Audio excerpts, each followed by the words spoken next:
자, 둘째 시간 수업하겠습니다. 이번 시간에는 160페이지 망상에 대해서 할 건데요. 첫째 시간에 잠깐 이제 마지막에 이야기했던 것처럼 조현병, 정신병의 환각하고 이 노이로즈의 환각이 이제 다르다는 것에 대해 조금 더 설명을 하고 시작하겠습니다. 내가 예전에 이제 우리 동료 신부, 친구 신부한테서 이제 환자를 한 명 소개를 받았는데 내가 아마 앞에 수업 시간에 이야기했는지도 모르겠습니다. 정확히 기억이 안 나는데 그때 한 2, 3년 전에 일인데 그 당시에 이제 그 성당에 이제 맡고 있던 우리 친구 신부가 자기 성당에 있는 여학생 한 명을 대학교 1학년 여학생인데 나한테 소개를 시켜줬어요. 귀신을 본다고 그것도 몇 명이나 되는 귀신들을 수시로 보고 살아간다면서 한번 봐달라고 이렇게 하는 거예요. 그래 어떤 학생인가 만나보니까 마침 우리 학교 학생이야. 가톨릭 상지대학교에 다니는 1학년짜리 학생인데 이 학생이 이제 여러 명의 귀신을 봐요. 이렇게 뭐 전형적인 머리를 이렇게 풀고 있는 소복 입은 처녀 귀신도 보고 그다음 2명의 청년들이 따라다니고 하나는 아이 동자 귀신이에요. 따라다니면서 얘를 맨날 괴롭히는 거야. 칼로, 뭐 식칼로 막 옆구리 찌르고 있잖아요. 그죠?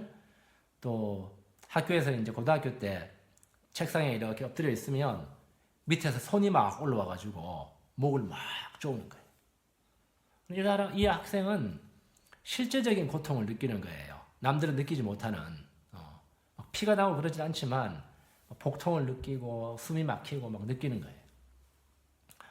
그래서 이제 이 친구를 이렇게 맡아가 치료를 하기 시작했는데 사연을 들어보니까 집에서 엄마 아빠가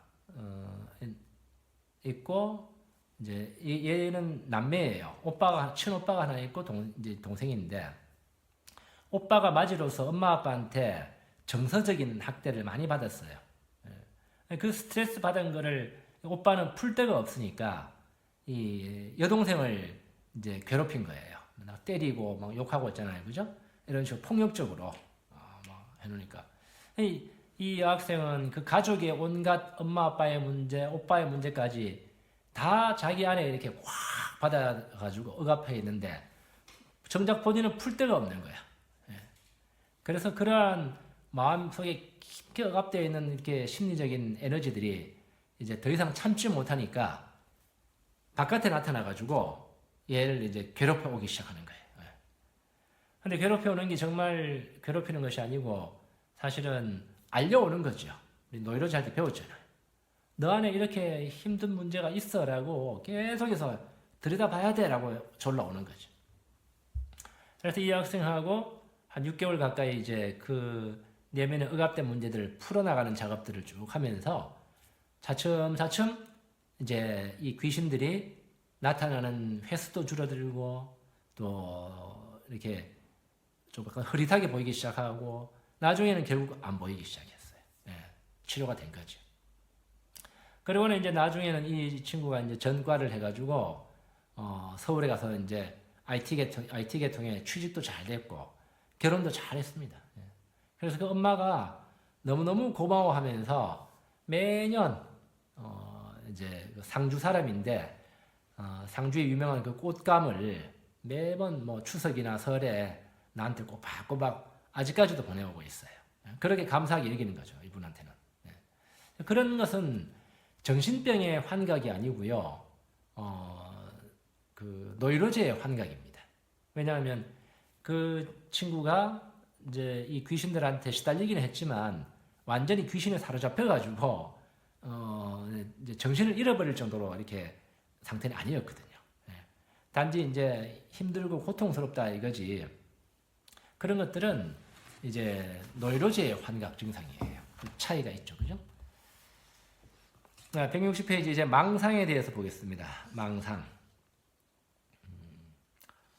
망상은 헛될 망자에다가 생각상자, 허망한 생각, 헛된 생각, 실제로 존재하지도 않는데 허망하게 혼자만 이렇게 머릿속에서 굴리는 그러한 생각을 망상이라 그래요.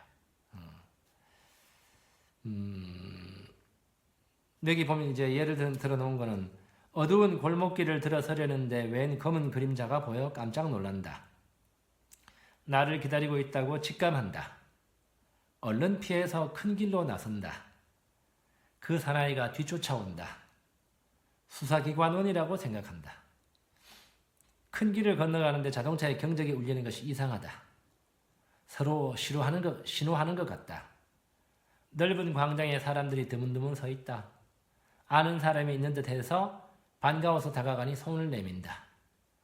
그러나 악수를 하면서 보니까 바로 아까 나를 쫓던 사람과 한패이다. 나는 놀라서 얼른 도망치려 하지만 그 사람은 자꾸 말을 걸어온다.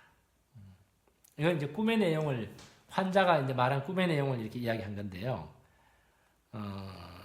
자, 이 이제 저자는 흔히 볼 수 있는 그런 내용의 꿈인데, 꿈이라 그러면 깨고 나서 아 꿈이었구나 하고 이제 안도감을 느끼면 그만이지만, 만약에 이런 것이 대낮에 현실적인 체험으로 늘 나에게 다가오고 있다 그러면 그거는 이제 좀 심각한 문제죠.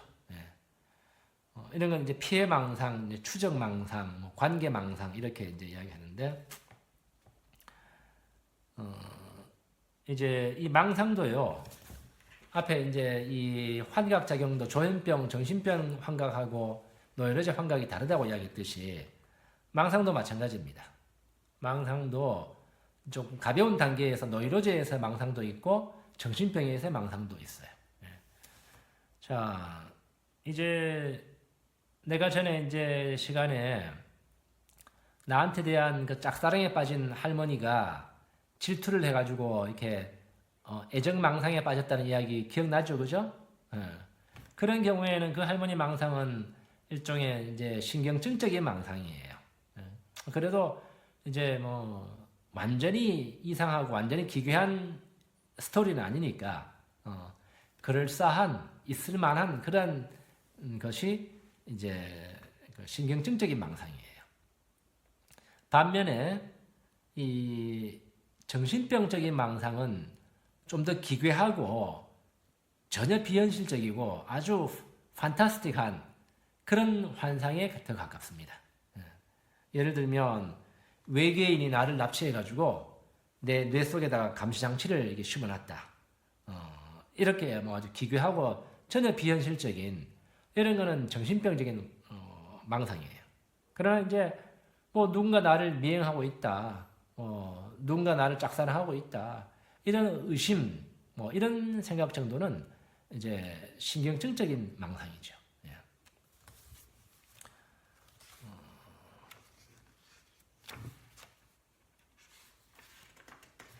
자, 161페이지 계속 보겠습니다. 밑에. 그래서 어떤 학자는 정신병이란 보통 사람이 꿈에서 겪는 것을 현실에서 일어나고 있다고 믿는 상태라고 말한다. 정신병이란 누구의 마음에서나 정상적으로 일어나고 있는 생각이란 느낌이 무의식 속에만 머물러 있지 않고 그 사람의 의식까지도 지배한 경우라고 설명하는 것이다. 결국은 이제 밤에 꿈에서나 봐야 될 그런 환상이 이제 낮에 현실이 되어버린 거예요. 낮에 실제적인 그 겪는 사람한테는 실제적인 현실이 되어버리는 거예요. 161페이지 맨 밑에 보면 그러나 일단 그렇게 현실을 환상적으로 바꾸어 생각해 버려서 우리가 망상이라고 부를 정도로 그 생각과 믿음이 굳어지면 그것은 아무리 이론적으로 설득을 해도 고쳐지지 않는다. 그러므로 당신 생각은 틀린 생각이라고 하면서 하나하나 반증을 들어 고치려 드는 것은 의미가 없고 다른 방법으로 치료하지 않으면 안 된다. 거기에 이제 망상을 갖고 있는 사람한테 따지고 앉아가지고 당신 생각 정말 잘못됐어요. 입만 아픈 거예요. 절대로 설득당하지 않습니다. 100% 확실하다고 믿기 때문에. 내가 한번 이제 그 심리치료의 초창기에 아직 심리치료에 아주 이렇게 좀 능통하지 못할 때 한번 그 엄마와 함께 찾아온 청년이 있었는데 이 청년은 밤마다 악마가 찾아와서 자기를 괴롭힌다고 그랬어요. 학대한다고. 실제로 팔 같은데 막 피멍이 든 걸 보여줍니다. 사실 자기가 자해한 건데 이제 악마가 그렇게 와서 괴롭혔다고 이야기하는 거예요. 내가 그거를 그때는 아직 이제 좀 미숙할 때여가지고 하나의 망상이라고 이렇게 이야기했다가 그다음부터 오지 않았습니다. 날 못 믿는 거죠. 엄마가 나를 못 믿는 것이 아니고 그 환자가 망상이라고 이야기했다는 것 때문에 당신은 나는 이건 진짜 현실로 믿고 보고 있는데 당신은 이 말을 믿지 않는다는 생각을 딱 해가지고 마음을 닫아버린 거죠.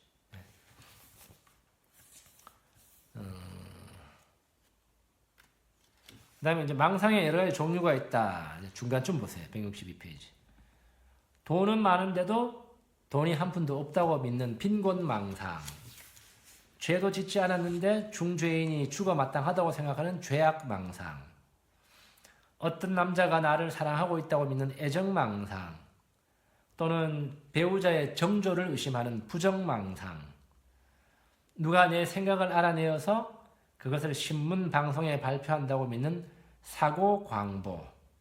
말이 좀 어려운데 사고라는 것은 내 생각을 이제 넓을 광자지요. 알릴 보자. 내 사고를 널리 알린다고 하는 내 생각을 남들한테 알린다라는 거예요. 누가 나를 조종한다는 조종망상. 뭐 수도 없이 많이 있습니다. 뒤에 망상만 갖다 붙이면 돼요. 많은 종류가 있어요. 망상은 반드시 쓸데없는 생각은 아니다. 그 사람이 바로 소화시켜야 할 무의식의 부분을 받아들이지 못할 때 사람들은 흔히 그것을 남에게 투사하여 마치 그 책임이 밖에 있는 것처럼 생각하는 법이다. 예를 들면 앞에 이제 나왔던 추적망상, 누군가가 나를 쫓아온다. 계속해서 정부 기관원이 나를 감시하고 쫓아온다. 쫓아오는 것이 누구예요? 내 마음의 내용물들이야. 내 무의식 속에 있는 내용물들이야. 근데 그거를 이제 실제적인 바깥에 이제 현실에 투사해가지고 뭐 예를 들면 마트에 갔더니만 카운터 직원이 나를 보는 눈빛이 이상하더라. 저 사람도 정부 기관원 중에 한 명 스파이일 거다. 뭐 이런 식의 생각이죠.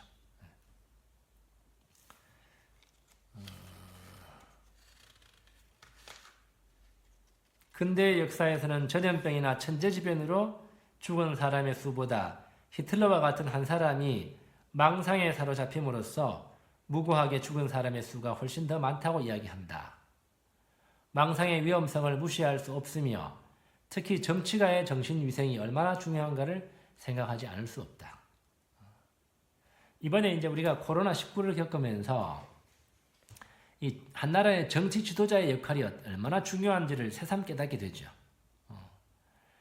각 나라마다 이제 여러분들 뉴스 봤겠지만 정치 지도자의 성숙도에 따라 가지고 이 코로나 19을 대처하는 방법이 천차만별입니다. 미국이나 일본, 브라질, 남미의 이런 국가들에서 보면 엉망이죠. 평소에는 미국이나 일본 선진국으로 생각했었는데 트럼프나 아베나 이런 국가 지도자가 뭐 형편없으니까 뭐 사람들이 그냥 맥을 못 놓고 그냥 코로나 19에 당하고 있는 거죠. 한국은 정말 그나마 다행이게 이 상황 속에서 K-방역으로 세계적인 명성을 얻고 있고 지금 현재 문재인 대통령이 그러한 부분에서는 정말 착실하게 잘 이렇게 해주고 있어가지고 전 세계적인 이제 뭐 K-방역으로 이렇게 뜨고 있는 거죠. 오히려 코로나 19로 인해 가지고 국격이 이렇게 많이 올라갔죠. 한 번씩 생각하는 것은 지금 이 시기에 박근혜 전 대통령이 대통령으로 있었다 그러면 상상하기도 쉽습니다. 어떤 상황이 벌어질지. 자, 이제 163페이지 망상장애의 여러 형태 이제 좀 보도록 할게요. 좀 구체적으로 어떤 망상들이 있는가. 망상장애는 주로 망상을 계속 가지고 있으면서 정서나 그 밖의 사고 기능에 지장이 없어 조현병도 아니고 또 우울증과 같은 정감장애도 아닌 제3의 정신병이라고 이야기합니다. 자, 가장 흔한 게 피해망상형이에요. 피해망상형. 누군가가 나를 잘 되는 것을 이렇게 방해하고 막고 있고, 또 누군가가 나한테 끊임없이 나를 괴롭히려고 그러고 피해를 주려고 한다고 하는 그런 어떤 생각이에요. 근데 망상병에 걸린 환자들은 말을 들어보면 그럴싸합니다. 논리성이 있어요. 전혀 엉뚱한 게 아니고 나름대로의 그 논리 체계가 있어가지고 다른 사람이 들으면 아 정말 이 사람이 누군가로부터 피해를 당하고 있구나 이런 생각을 하게끔 만들 만큼 논리가 나름대로 있어요. 근데 이제 가만히 이제 냉철하게 들어보면 그 사람이 이제 남들이 나한테 피해를 끼친다고 이렇게 하는 그러한 내세우는 증거를 보면 사실은 절대적인 그런 의미가 없는 아전인수격의 그런 격이에요. 아전인수라는 것은 내 식대로 그냥 끌어당기는 논리죠, 그죠?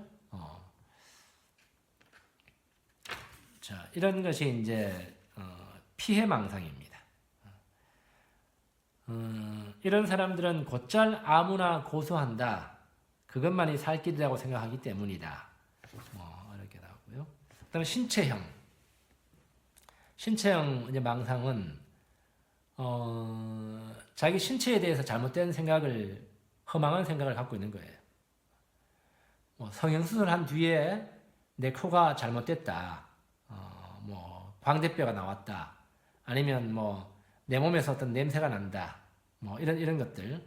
그래서 사람들이 나만 지나가면 다 코를 틀어막는다. 이런 것들. 심지어 이제 AIDS, 에이즈에 걸렸다. 이런 망상.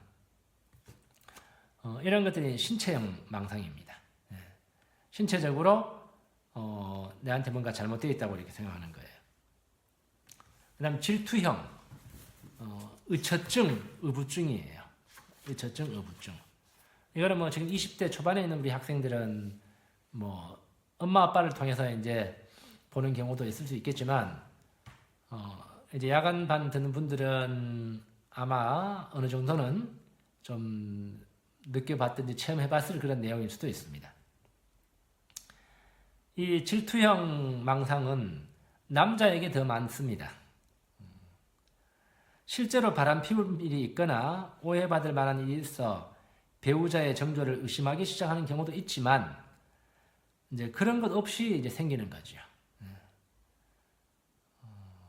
심리적으로 해석하자면 상대방에 대한 자신의 애정이 불확실해진 때, 자기 자신의 사랑에 대해 의혹이 생길 때 그런 마음을 배우자에게 투사하여 상대방을 나무라는 것이다.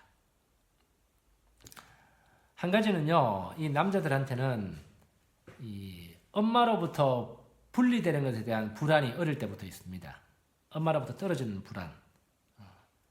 그래서 그러한 이제 내 배우자 와이프가 이제 나를 부정행위를 저질러 가지고 나로부터 떠나가려고 하는 거기에 대한 어떤 분리 불안, 엄마를 보는 거죠. 그렇기 때문에 실제로 그런 바람 피는 것도 아니고 이상한 행동한 것도 아닌데, 예를 들면 이제 교회나 성당에 갔을 때 실제로 우리 성당에서 있었던 일입니다. 그냥 성당에서 이렇게 신자들끼리 좀 자연스럽게 이야기하고 즐겁게 대화하고 좀 편한 사이로 이렇게 이야기하는 걸 보고는 이제 자기 와이프가 다른 남성하고 그렇게 이야기하는 걸 보고는 이제 질투하는 거죠.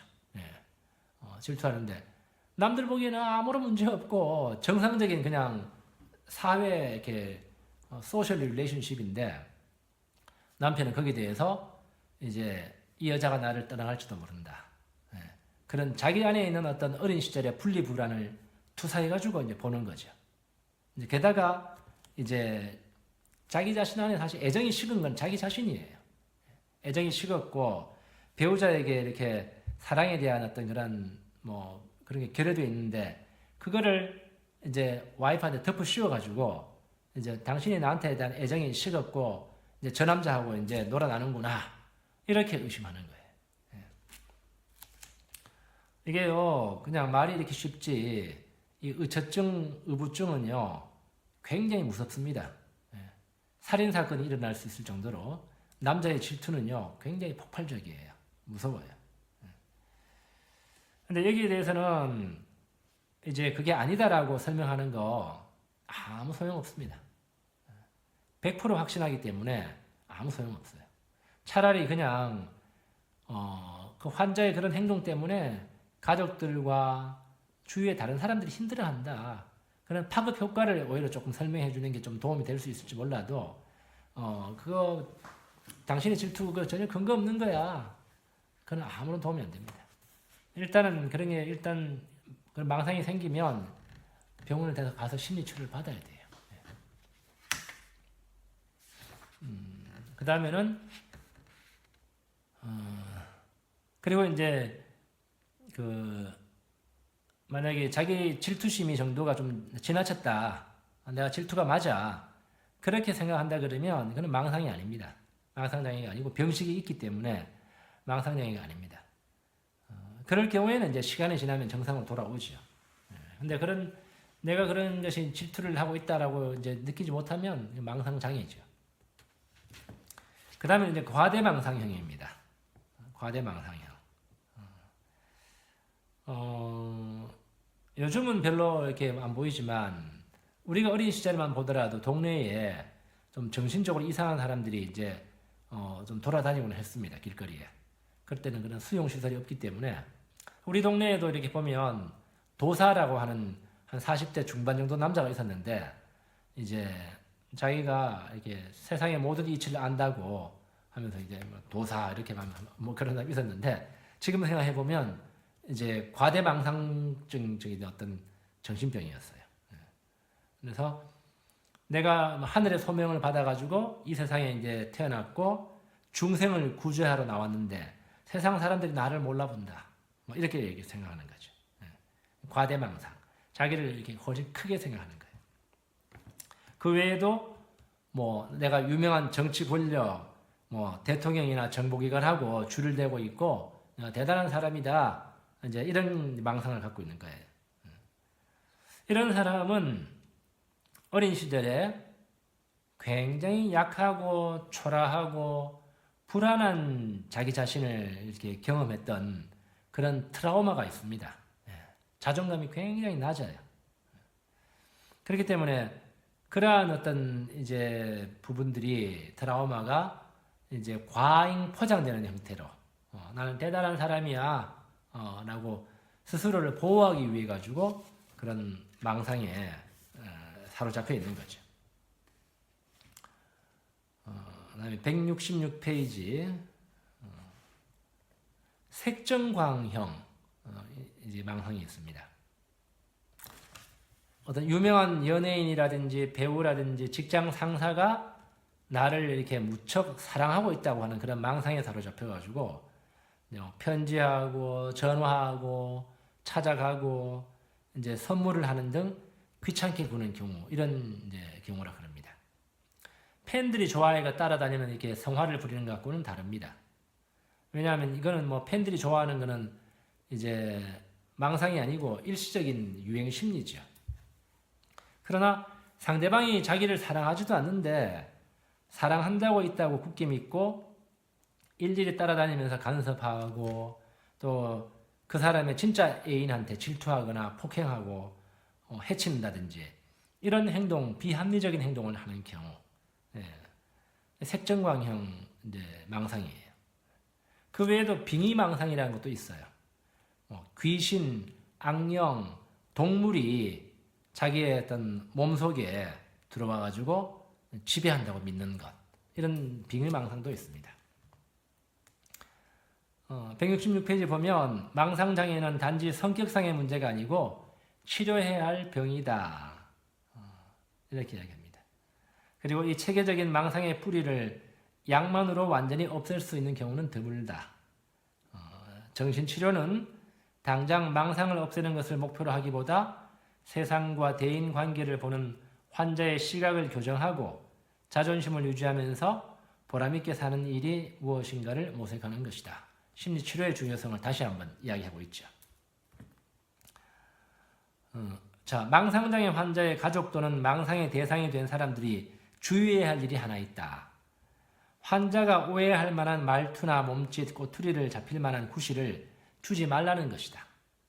매사에 조용히 그러나 분명하게 자기의 의사를 밝히고 그에 따라 행동해야 한다.